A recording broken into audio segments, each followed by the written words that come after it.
What do you think I'm gonna do to her? I mean, who the hell are you anyway?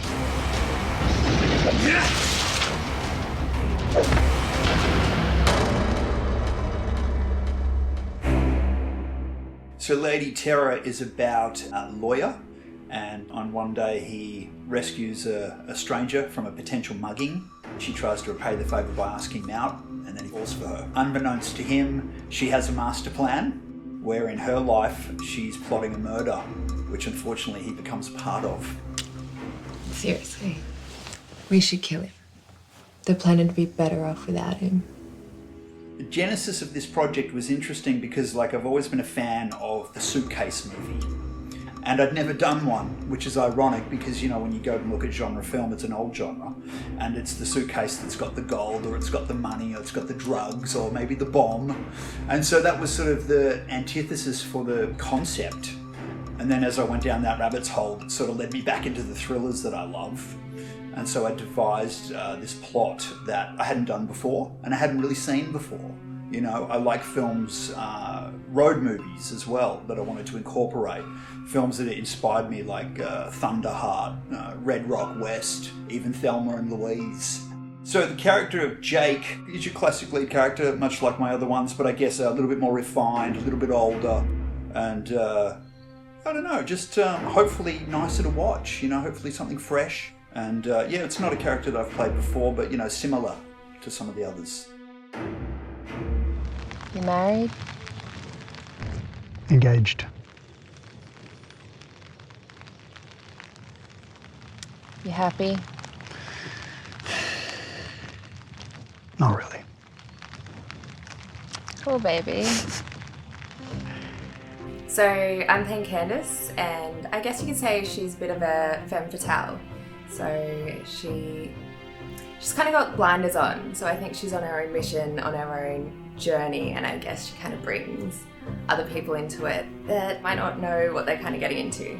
But to be honest, I don't really know. Nate has this style where when I got the job, he didn't actually give me the whole script. So I just got my scenes, my lines, so I know my part in the film, but I don't really know where I fit in. And I think it kind of matches the genre of the film, where it's kind of like a mystery for both the characters and the audience. The funny thing is when Phillyda Murphy came into the space and she spoke, that really was a hand in a glove. She's definitely, you know, one of the most professional, pleasant, inspiring human beings I've met in a long time, a film set.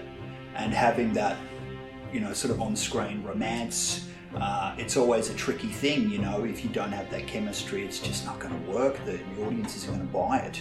But it was very easy for us. And she kind of kept me excited and kept me wanting to go back to set as well, which I love. Yeah, okay. All right. Time to move into plan B now, babe. I think in all of my films, the hero's journey is fairly prominent. And when I look at my screenplay structure, and there's a definitive 3 acts with your plot points and your red herrings, and in this case a cliffhanger, I'm always trying to make sure that the lead, and sometimes co-leads, are following the hero's journey. So there'll always be those shots where I'm either taking a long walk or taking a long drive, or there's some sort of reflection. It's probably because the movies I also grew up with would often have the montage.